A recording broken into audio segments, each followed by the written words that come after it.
Salut à toi, et bienvenue sur ce nouvel et tout premier épisode de Dénaturé. Et je... Mais qu'est-ce que tu fais là, toi? Bah de quoi? J'ai pas le droit d'être là? Si, si, mais t'es prêt, quoi. Ah bah oui, c'est sûr, et bon, vu la taille de ton champ aussi, c'est vrai qu'on va être serré. Hein. Ouais, c'est vrai. Mais bref, bienvenue sur Dénaturé. Mais au fait, c'est quoi la nature? La nature, à notre époque, est au cœur des débats. Et ce pour une bonne cause, c'est que nous avons un impact direct sur elle de plus en plus important. Mais, dans le sens inverse, elle aussi a un impact direct sur nous. Ah, tant que ça? Eh oui, et tout simplement parce qu'on est lié à elle. Lié? De où? Comment? On va essayer de voir un peu ce que c'est la nature.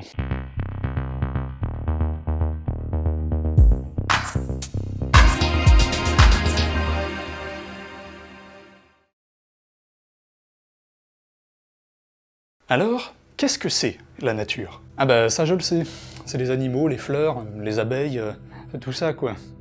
Oui, en partie, mais voyons déjà d'où vient ce mot, nature. Il nous vient du latin natura, qui vient lui-même du latin encore plus ancien, nascor. Nascor d'ailleurs, qui signifie naître, provenir. Pour vous expliquer un peu à quel point ce mot était important à l'époque, et pourquoi son utilisation était encore plus importante, voici quelques exemples, justement de son utilisation. J'utilise beaucoup de fois le mot « utilisation », ok? On l'utilisait entre autres donc pour parler de naissance, pour parler de quelque chose qui pousse, par exemple les végétaux, ou encore un enfant qui grandit, ou d'autres trucs qui grandissent. Mais on l'utilisait aussi pour parler d'origine, de commencement, et encore plus globalement, d'existence, carrément, quoi. Donc il y a d'autres trucs que les fleurs et compagnie, quoi. Eh bien oui, et c'est même la totalité des autres trucs, en plus de ce que tu viens d'énoncer. La nature, c'est l'ensemble du réel, ce dans quoi nous évoluons. Nous-mêmes, nous faisons partie de ce réel. On a souvent tendance à mettre la nature à part, à l'isoler, à la mettre de côté. Par exemple, lorsque l'on passe un week-end à la montagne, ou à la campagne, ou à la plage. Oui, ou à la plage, mais ça on s'en fout. Comment ça on s'en fout?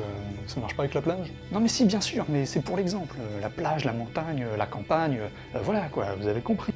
Ah ouais, exemple. Bon, donc vous partez en week-end, en dehors de la ville du coup, et lorsque vous allez revenir, vous allez dire ouah, on a vu plein de belles choses, on a vu des animaux, on a vu des vaches, on a pu faire plein d'énergie, enfin on a pu faire le plein d'énergie, je voulais dire, enfin tu vois, tu me comprends, d'ailleurs j'ai fait plein de stories, désolé pour cette imitation. Mais donc du coup, vous partez de la ville pour aller dans un endroit naturel, ce que vous estimez être naturel. Mais du coup, c'est mettre la nature à l'extérieur de la ville. C'est faire en sorte que la nature est un élément extérieur à ce que l'humain a créé. Mais c'est faux. En fait, c'est pas ça. C'est pas ça du tout. C'est pas ça du tout, parce que la nature, c'est l'ensemble du réel. C'est la totalité. Donc les villes aussi. Sinon, si on sépare ce que l'homme crée de la nature, alors pourquoi ne pas séparer ce que les animaux créent de la nature aussi? À ce moment-là, l'habitat du loup devient un endroit extérieur à la nature, tout comme l'habitat de l'ours, ou l'habitat de l'abeille, ou l'habitat d'une huître, ou enfin des habitats quoi. Habitat. La nature, cela inclut aussi bien les villes que nous créons, que les chaînes de montagnes, les rivières, ou les pâquerettes que tu piétines pour aller au travail. Il n'y a pas de jugement. Hein. Du coup, tout ça, que la nature c'est le tout, même nous, eh ben ça on l'a un peu oublié. Mais alors attends, c'est un truc que je pige pas. Si on savait déjà avant qu'on faisait partie de la nature, et comment on s'est séparé d'elle au final? Eh bien, dans l'Antiquité, déjà, le fait de pouvoir tout expliquer naturellement avait déjà un farouche opposant, et c'était tout simplement la religion. Il était en effet courant d'opposer ces deux dernières, et la religion a toujours même fait figure d'arme absolue quand il s'agissait de critiquer tout ce qui était naturel, tout ce qui était la nature. Et il y a même un passage biblique qui dit « Emplissez la terre et soumettez-la ». Voilà, comme ça. Comme, non, ça n'a rien à voir en fait, ce geste, mais emplissez la terre et soumettez-la. Donc c'est quand même assez... c'est pas très joyeux, quoi. Hein. Donc à l'époque, être une fougère, c'était pas très le fun, quoi. Maintenant, toujours pas, d'ailleurs. Mais en gros, le point de vue de la religion et de l'Église, entre autres, était assez clair. La nature est au service de l'homme, et l'homme est son maître. Il fallait bien aussi pouvoir séparer les bêtes des hommes. Parce que si on commençait à dire qu'un poulet avait autant d'importance, enfin que sa vie avait autant d'importance que celle d'un humain, bah ça foutait la merde. Bah d'ailleurs, ça la fout toujours aujourd'hui. Un peu moins, mais encore un peu quand même. Peut-être plus. À votre avis. De plus, si la nature est la grande créatrice, alors l'idée d'un dieu qui aurait tout créé, elle a plus vraiment de sens, cette idée-là, ou alors il faut la repenser totalement. Et ça, vous imaginez bien qu'à l'époque, et même encore un peu aujourd'hui, voire plus, comme tout à l'heure, plus aujourd'hui, peut-être. Mais bref, j'imagine bien que cette idée-là, ben, y a pas tout le monde qui était d'accord là-dessus. Hein. Mais à l'époque, on pouvait pas tout expliquer naturellement. On n'avait pas encore les technologies nécessaires pour comprendre tous les phénomènes naturels qui se passent dans le monde. Oui, et c'est en cela que les religions étaient très pratiques, voire même quasiment obligatoires, car il fallait bien expliquer les choses qui se passaient dans le monde, les orages, les aurores boréales, les séismes, tout ce genre de conneries, quoi. Et c'est en cela que les religions ont été très fortes, c'est qu'elles expliquaient tout, sans qu'on ait trop de mal à s'imaginer comment ça se passait. Hein, voilà, un tsunami, c'était, je sais pas moi, Martin qui avait volé une pêche, et bah, du coup c'était la millième, et bah voilà, pour fêter le coup, Dieu il balançait un tsunami sur son village. Un truc du genre. C'était facile à comprendre, l'idée était lancée. En gros, c'est quand on a commencé à placer l'homme au centre de tout, que ça a commencé un peu à déraper là. C'est à partir de là qu'on a commencé à se séparer, métaphoriquement, mais du coup spirituellement et accessoirement physiquement. Ça veut dire quelque chose cette phrase là? Mais en gros, c'est lorsque l'on a commencé à placer l'homme au centre de tout tourner autour de lui, eh bien, c'est là que ça a commencé à déraper. Que l'homme s'est sorti de la nature, qu'il est devenu un accessoire à côté de lui, d'abord métaphoriquement, puis lors de l'industrialisation, ça s'est encore accentué, encore beaucoup plus fort. La nature est carrément devenue un simple objet, un outil de plus à la solde de l'homme, un objet dont il peut disposer quand il veut, de la manière dont il veut, et sans se faire trop de soucis avec. C'est devenu un outil que l'on peut utiliser et asservir à outrance, et sans jamais s'inquiéter des répercussions. Après tout, est-ce qu'un peintre irait s'inquiéter que son pinceau se retourne contre lui? Ah oui, donc là, on avait carrément sorti l'homme de la nature, quoi, ça avait plus rien à voir, quoi, c'était autre chose, hein, putain. Et d'ailleurs, on a toujours du mal à s'intégrer à cette dernière, et tout simplement parce que notre relation à celle-ci est faussée, notre définition est faussée, c'est pas la bonne. Si je vous demande par exemple de me donner un exemple de quelque chose qui est naturel, il y a très peu de chances pour que vous me disiez un parpaing. Mais pourtant, techniquement, vous auriez le droit de le faire, c'est bon, ça marche, c'est validé. C'est validé, ça marche comme ça. C'est ouais, un parpaing quoi. Carré quoi, parpaing. Même maintenant, nous avons souvent tendance à croire que la nature, c'est ce qui est extérieur à notre civilisation, ce qui est extérieur, tu vois. J'extériorise. Non, je peux pas faire ça. Ce qui est extérieur à la civilisation. Et donc, que c'est seulement les endroits où la 4G ne passe pas, et là où il y a plein d'arbres. Bah, il y a quand même moins d'arbres en ville qu'en forêt, ça faut le reconnaître. Oui, mais les créations humaines, incluant donc les villes, sont tout aussi naturelles qu'un arbre. Tout simplement parce que nous faisons partie de cette nature, nous ne sommes pas une entité étrangère à celle-ci. Bah si, on n'est pas apparu sur Terre comme ça, comme un P, voilà.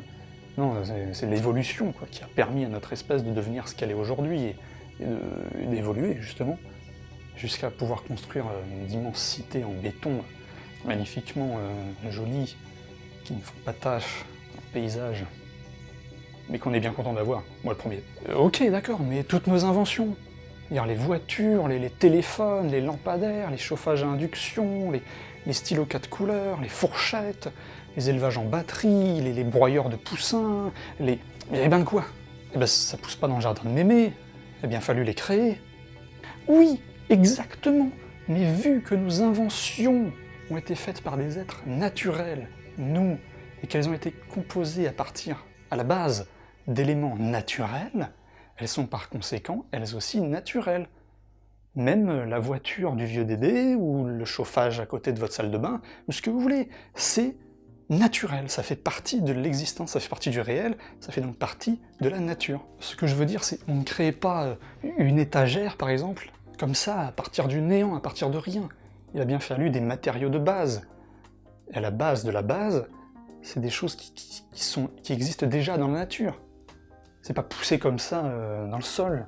Un humain qui fabrique un immeuble de 15 étages, ça reste aussi naturel qu'un castor qui fait un barrage, qu'un oiseau qui fait son nid, ou des choses comme ça, quoi. Une fourmilière qui fait sa... Non, une fourmi qui fait sa fourmilière.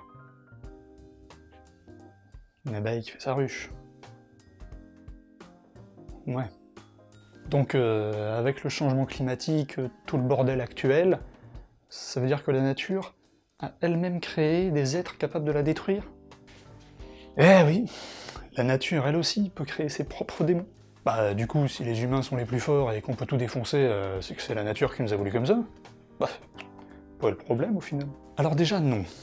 Enfin, oui, on peut faire tout ce qu'on veut, mais c'est pas parce qu'on peut le faire qu'on doit le faire. Et c'est même dans notre nature, justement, d'être humain, d'être capable de réflexion, et de pouvoir aller contre nos instincts, contre nos pulsions primaires. Et c'est d'ailleurs à double tranchant, parce que c'est cette capacité à la réflexion qui nous fait croire que nous ne sommes pas des animaux, que nous sommes au-dessus.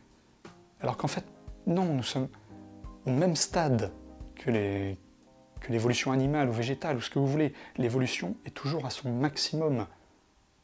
Donc nous sommes au même point d'évolution que par exemple un dauphin ou un cactus. Nous sommes des animaux très intelligents, certes, même si des fois on peut en douter, mais nous sommes autant animal qu'une baleine, ou qu'un chat, ou que... Je sais pas moi, trouvez un exemple chez vous, hein. Regardez par la fenêtre, un oiseau, une hirondelle, coccinelle, une grand-mère maternelle... Et puis en plus, les humains sont loin d'être les plus forts dans le domaine du vivant. On peut le voir à ce qui s'est passé l'année passée. Bref, un simple petit virus a suffi à nous mettre tous en PLS. Ah mais les virus aussi, c'est la nature. Ah, putain.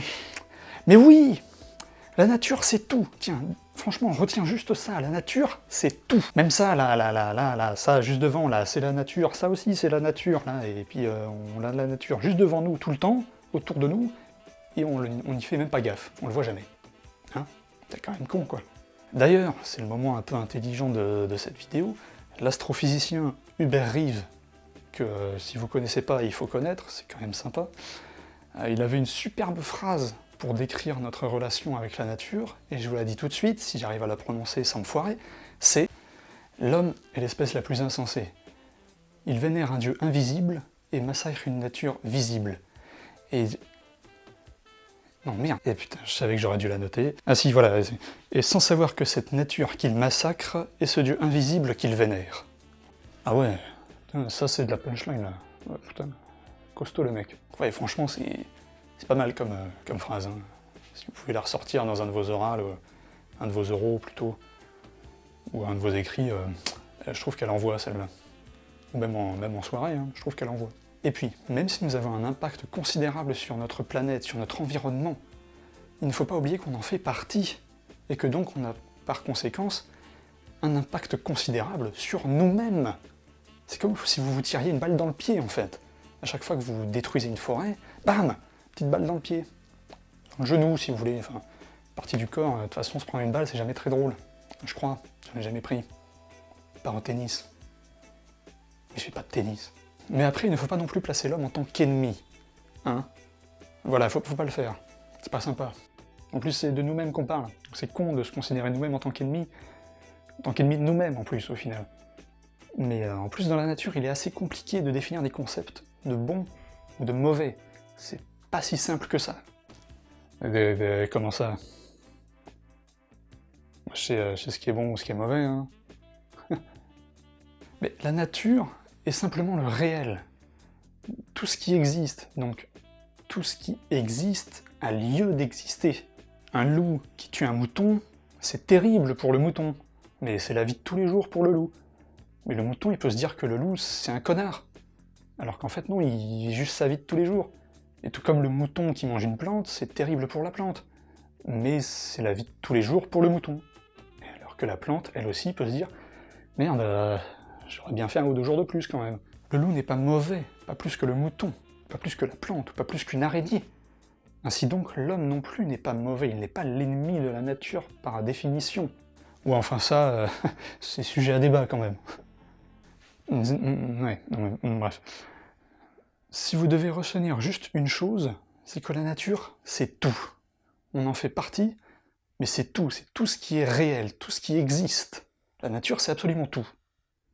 C'est tout. Après, s'il y a un irréel, je sais pas, c'est autre chose.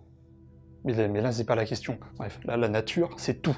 De la plus petite particule à la plus gigantesque des étoiles, de vos lacets de chaussures, là, à votre plant de tomates qui est en train de crever sur le balcon, et je l'arrose quand même. Ben, la nature, c'est tout ça englobe tout. Tout, en fait, j'aurais pu faire une vidéo de 2 secondes, en fait, c'est juste dire la nature c'est tout et me barrer. Ça aurait été plus simple, tellement plus simple. Voilà, j'espère que cette vidéo vous a plu, c'était le tout premier épisode sur cette chaîne. Je suis vraiment content de commencer cette aventure sur YouTube, on verra ce que ça donnera, on verra où ça nous mènera. En tout cas, j'espère que ça vous a plu. Il me semblait tout aussi évident de commencer par la base de la base, et qu'est-ce que c'est la nature, et je vous avoue que j'ai appris des choses en même temps que j'ai fait cet épisode, mais ce sont des sujets qui me tiennent à cœur, et je me dis que ça peut être pas mal de partager ça avec d'autres gens, et donc voilà, c'est sympa à faire. Hein. Puis je pense que c'est aussi un sujet qui vous tient à cœur. En même temps, sinon, fallait pas cliquer là. Et ouais. Et puis je me dis aussi que ça peut être pas mal d'en apprendre un peu plus sur ce qui nous entoure quand même. C'est important parce qu'on vit dedans, dans ce qui nous entoure. Ouais. C'était Dénaturé. N'hésitez pas à vous abonner, à liker, à partager, à donner votre avis en commentaire, à activer la petite cloche pour ne rien rater. Bref, vous connaissez tout le topo de YouTube. Moi, je vous dis à très bientôt et surtout n'oubliez pas, restez naturel. Qu'est-ce que c'est que ça, là ?